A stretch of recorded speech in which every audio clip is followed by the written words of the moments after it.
The Tingler is actually a pretty interesting concept for a horror movie. You know when you're scared and you get that jolt down your spine? Well, that's the Tingler, an actual monster that lives inside of each and every one of us. Luckily, we all have a natural defense against it, screaming.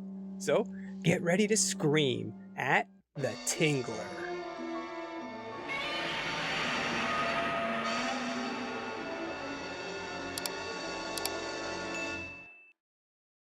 It opens up with William Castle addressing the audience. I know it's cheesy, but I don't really care. I love when they do stuff like this. He warns that while watching this movie, you might be so scared you'll feel the urge to scream. So don't hold back. It might just save your life. Next, we get a bunch of screaming heads. I gotta admit, you have my attention. Now there's a guy who's on death row, and he gets the electric chair. We later learn that he was this guy's brother-in-law, and he goes to the autopsy being performed by Dr. Warren Chapin, played by none other than Vincent Price.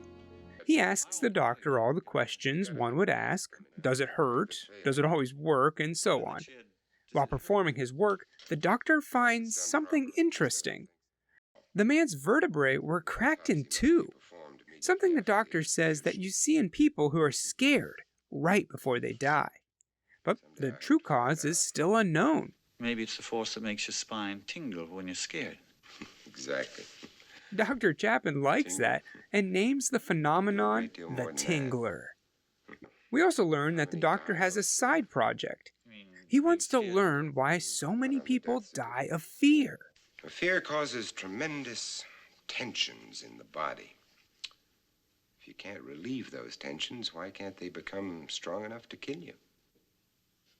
While wrapping up for the night, Oliver Higgins asks for a ride home, and we see that he owns a silent movie theater and lives right above it. His wife, Martha, helps run it, and she just so happens to be a deaf mute, which is fitting that she owns a silent movie theater. She's also a bit of a germaphobe, refusing to shake hands with the doctor, and when he drops a plate and cuts himself, she faints at the sight of blood. The doctor notices that because she can't scream when she's scared, she goes stiff as a board and passes out. Now we're at Warren's home, and wow, he's got a nice place.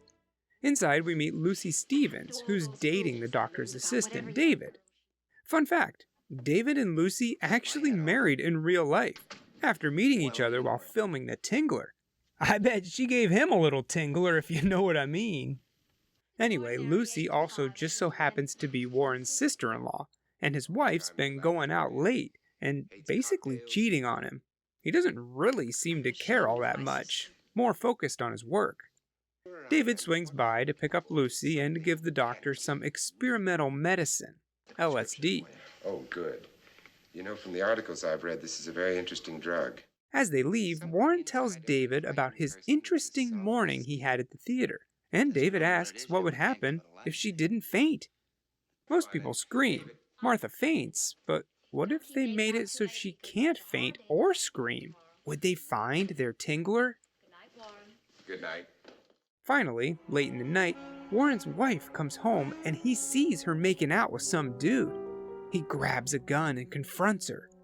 They bicker back and forth a bit. He tells Isabel that she needs to stop pestering Lucy and David and give Lucy half of her money, which obviously she isn't going to do.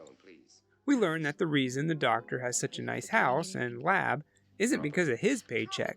It's because when Isabel's father died, he left her with a ton of money. But how did he die? It sounds like Isabel killed him, and the good doctor's been keeping her little secret. Nonsense. I had nothing to do with my father's death. He whips out the gun and forces her into his lab. He again tells her that she must give Lucy half of her money, or else it's lights out. Not much of an option, but Isabel's pretty greedy and she refuses. So Warren shoots her. He jumps into action right away, taking an x-ray of her lower back. And then wakes her up. It turns out it was just a blank, and she was so scared she passed out. All a part of his experiment. You played your part excellently.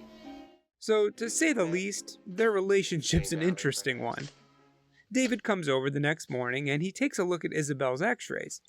And there it is, the Tingler! Something that exists in every human being, living along the spine. The Tingler. They assume screaming hurts it, shrinks it, and stops it from taking over. What if they were able to find someone that couldn't scream? Then the Tingler would grow and continue to grow into something that they could actually cut out of the body and examine. Warren tries to scare himself, but it's just not working. So he resorts to the LSD David gave him, giving himself a bad acid trip, with the goal not to scream. But in the end, he just can't help himself, and he belts out a real loud one.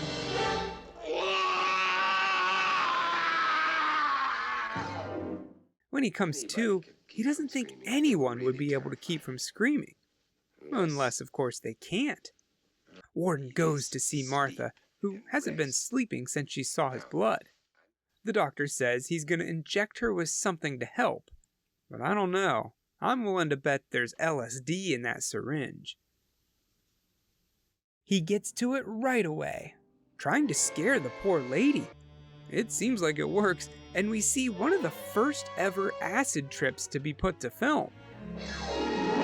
This scene is a real highlight of the movie. Everything is black and white except for the red blood. They actually filmed this in color, but painted the set and actress to look black and white. And then they just filmed the red blood. A pretty cool effect. Given Martha's extra fear for blood and her inability to scream, the Tingler grows and grows until the pain is too much and she finally dies.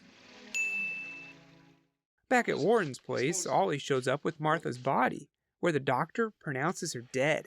Ollie, your wife is dead. I'm very sorry.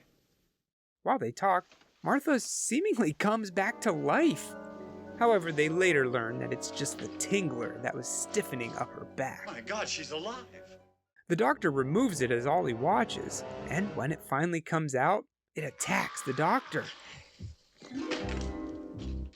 Isabel finally sees her chance to get back at her husband, and she steals the bottle of LSD and pours it into his drink.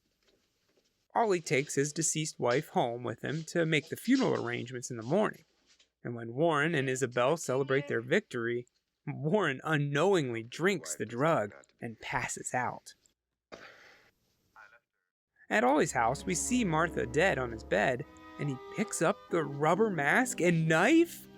So you're telling me it wasn't the doctor all along?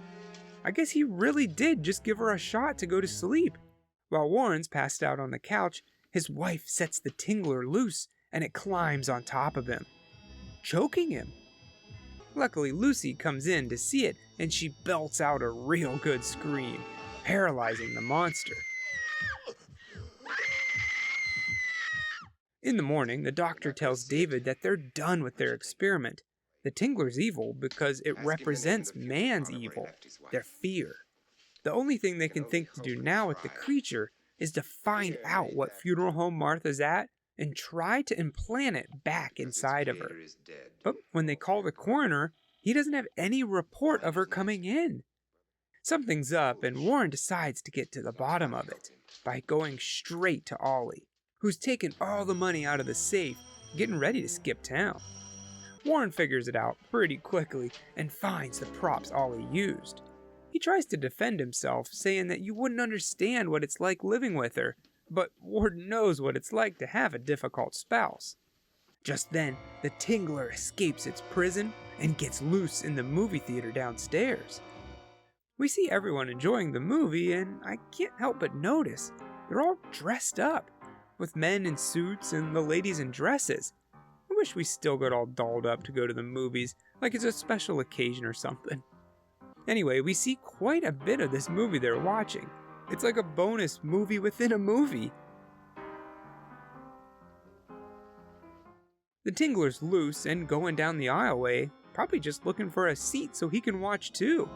He finally finds one, and everyone just starts screaming. Do you ever think that maybe you're just hurting its feelings? Like if someone screamed every time they saw you, you wouldn't like that either. Eventually, it wanders up to the projection booth and makes his big screen debut.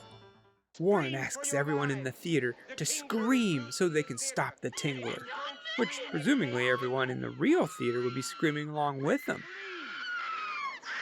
Keep screaming! Scream for your life! They hurry up into the booth just in time to find the Tingler paralyzed from all the screaming. While they work on putting the monster back inside Martha, Ollie admits that the doctor gave him the idea to try to scare her to death.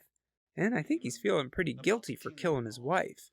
But he isn't going to make this easy, pointing a gun at Warren, who's just kind of like, alright, I've had enough of this crap for the night, and he walks away, knowing that Ollie will get his comeuppance. And sure enough, he does, scared to death, unable to scream.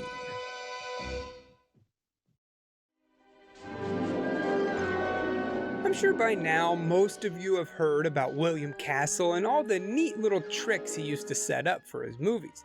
And The Tingler is no exception, with probably the most complex setup yet. They rigged up vibrating motors to some of the theater seats to shake whenever the monster was loose on screen. That is so cool. I wish you saw that kind of gimmick nowadays. But it also did increase the film's budget by $250,000, so I doubt any big production company would fork out that kind of dough just for a gimmick. But if you can't tell, I think it was worth it. I thoroughly enjoyed The Tingler.